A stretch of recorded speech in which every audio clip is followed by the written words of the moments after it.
Bonjour, bonsoir encore une fois, bienvenue à notre émission La pensée du pasteur. Alors pendant ce mois d'octobre, nous parlons des défis de l'attente.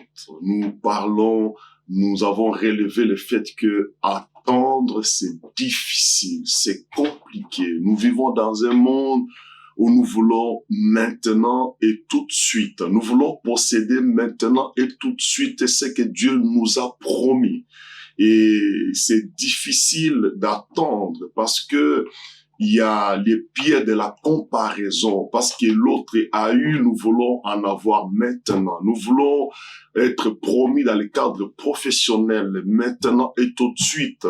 Alors que Dieu travaille avec le temps. Dieu a un calendrier pour nous. La Bible dit, nous l'avons dit, Dieu fait chaque chose bonne en son temps. Dieu a une volonté pour nous. Il a un programme. Il a une destinée. Il a préparé de bonnes œuvres pour chacun. Il a un programme particulier pour toi, pour moi. Il a une destinée particulière pour toi et pour moi. Et il travaille, il y a la notion du temps dans ce qu'il fait. Il peut bénir ton voisin aujourd'hui, mais toi, ton tour, c'est un jour. Ça sera peut-être après une année. Mais lorsque nous voyons une autre personne, notre voisin être béni, nous voulons tout de suite être bénis. Lorsque nous voyons notre voisin avoir sa voiture, nous voulons nous en avoir tout de suite. Lorsque nous voyons notre collègue être promu, nous voulons aussi être promu tout de suite et maintenant. Et nous perdons la patience. Nous perdons la patience. Et souvent, ce manque de patience nous amène, comme nous avons vu dans l'émission précédente, à prendre de mauvaises décisions, à faire de mauvais choix. Je vous ai parlé de ce que j'ai vécu personnellement. La mauvaise décision que j'avais prise, les mauvais choix que j'avais faits, tout simplement parce que j'avais perdu la patience. J'avais oublié que Dieu travaille avec la notion du temps. Il fait chaque chose bonne en son temps. Je venais de connaître un échec dans un projet. Et je voulais tout de suite aller dans un autre projet. Mais Dieu voulait que je sois patient. Je rends grâce à Dieu parce qu'il a eu pitié de moi. Et tout de suite, j'avais compris que j'avais fait un mauvais choix, une mauvaise décision. Je me suis ressaisi et j'ai dit, Seigneur, je laisse tomber. C'était dur. C'était source de souffrance. Alors, sois patient. Quand vous regarderez dans l'émission précédente, lorsque j'ai parlé de ces témoignages, vous savez, c'est pas facile. Lorsqu'on est dans l'attente, des fois, les gens se moquent. Les gens regardent, disent, mais il est maudit. Les gens disent, mais qu'est-ce qu'il attend? Voyez? Il y a la pression familiale, il y a la pression des amis. On va te dire, mais toi, qu'est-ce que tu attends? Les autres se marient, ton tour, c'est quand? Les autres ont des enfants, toi c'est quand? Ne sachant pas que Dieu a un calendrier particulier pour chacun. Nous n'avons pas à nous comparer. On n'a pas à comparer l'un et l'autre, non. C'est pas parce que l'autre est marié que moi je dois me marier tout de suite. Dieu sait, c'est quand mon tour. Il fait chaque chose bonne en son temps. Alors aujourd'hui, nous allons aborder un autre bienfait de l'attente. C'est que savoir attendre nous évite de contracter de mauvaises alliances. Des mauvaises alliances qui peuvent avoir des conséquences dans la durée.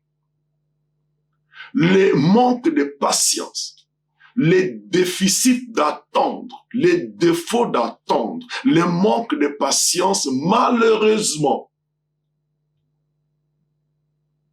a conduit plusieurs à contracter de mauvaises alliances qui ont eu des conséquences sur leur vie et sur leur progéniture. J'ai entendu parler d'une femme, d'une jeune sœur qui aimait le Seigneur, très enthousiaste. On voyait la grâce de Dieu sur sa vie.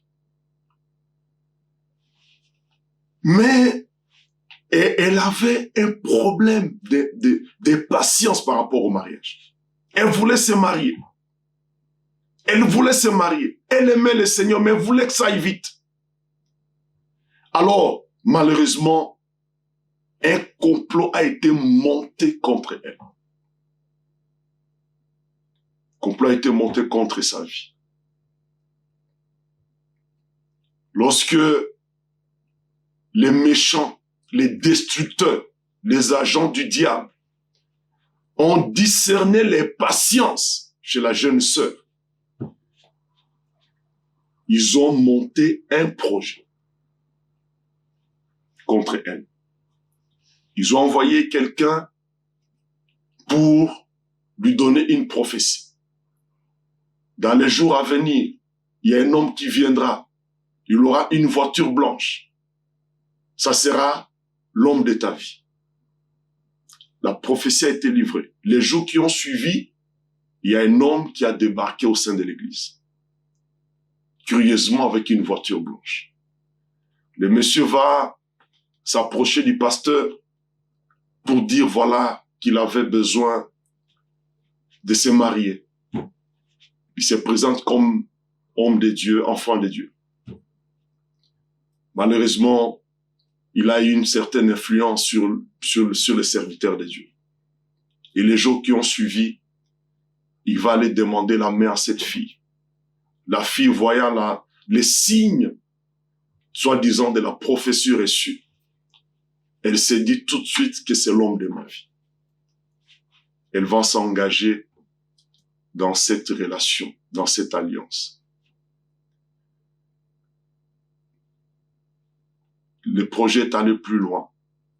Le mariage a été béni. Béni. Les invités étaient là. La joie, les réjouissances. Comme vous le savez, dans tous les mariages. On a fait des dépenses. Mais écoutez-moi, mes frères et sœurs. Le manque de patience, j'en parle avec douleur.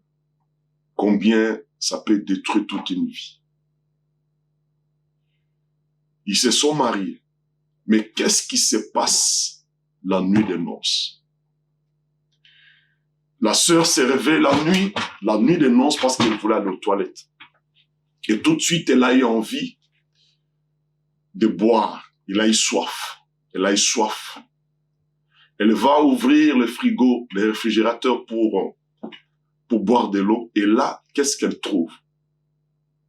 Les morceaux de corps humain dans les réfrigérateurs. Croyez-moi, les jours de la nuit, pendant la nuit des noces, la première nuit, elle va découvrir les morceaux de corps humain dans les réfrigérateurs.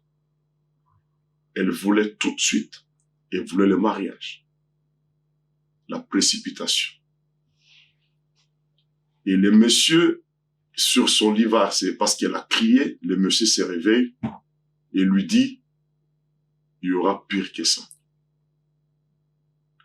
Vous savez, la Bible dit, les voleurs ne viennent que pour voler, égorger et détruire. L'ennemi cherche tous les moyens pour détruire les enfants de Dieu. L'ennemi cherche à discerner les failles et nos faiblesses. Il connaît, des fois il connaît notre passé, les choses auxquelles nous sommes attachés. Et c'est là qu'il va chercher à nous écraser. Il va nous tendre les filets dans ce domaine. Ça a été le cas, c'est une sœur qui aimait le Seigneur, mais le défaut, c'est la patience. Elle ne voulait pas attendre. Elle s'est mariée, voilà ce que elle a vécu. Je ne raconte pas cette histoire pour faire peur.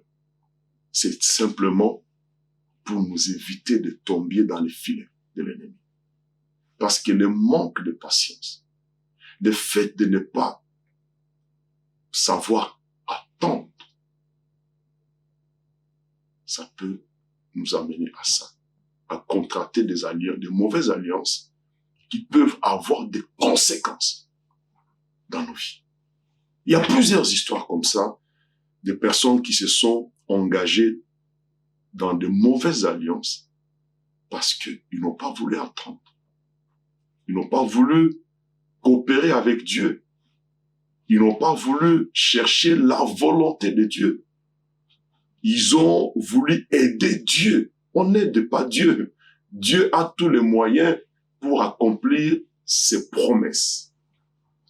Ce qu'il a promis. Il a tous les moyens. Il n'a pas besoin de notre aide. Notre part, c'est de lui faire confiance. C'est de demeurer dans l'attente, de compter sur lui. Parce que, nous l'avons dit dans les émissions précédentes, il fait chaque chose bonne en son temps. Alors, je voudrais encore vous encourager à apprendre à patienter. Soyons patients, soyons dans l'attente, parce que Dieu ne nous oublie pas, il est fidèle, il a un plan pour chacun, un plan particulier, il a un programme particulier, il a des œuvres particulières pour chacun de nous, et il les fait quand il veut. Il fait chaque chose bonne en son temps. Que le Seigneur puisse te garder, mon frère, que le Seigneur puisse te garder, ma sœur, que nous soyons patients, que nous soyons dans l'attente, parce que certainement, les promesses de Dieu s'accompliront en son temps. Seigneur de gloire, encore une fois, Père, tu sais combien c'est difficile d'attendre. Et plusieurs sont tombés dans les filets, dans les pièges de l'ennemi, en raison de manque de patience. Seigneur, donne-nous d'être patients, que nous sachions attendre, de faire confiance, demeurer à tes pieds, même si nous avons l'impression que ça tarde, mais la prophétie marche en son terme. Elle s'accomplira certainement. Seigneur, merci de nous aider à tirer des leçons, que nous soyons plus vigilants, que nous ayons plus de discernement. Oui, Seigneur. Nous voulons ta volonté dans nos vies. Nous voulons que tes plans s'accomplissent dans nos vies.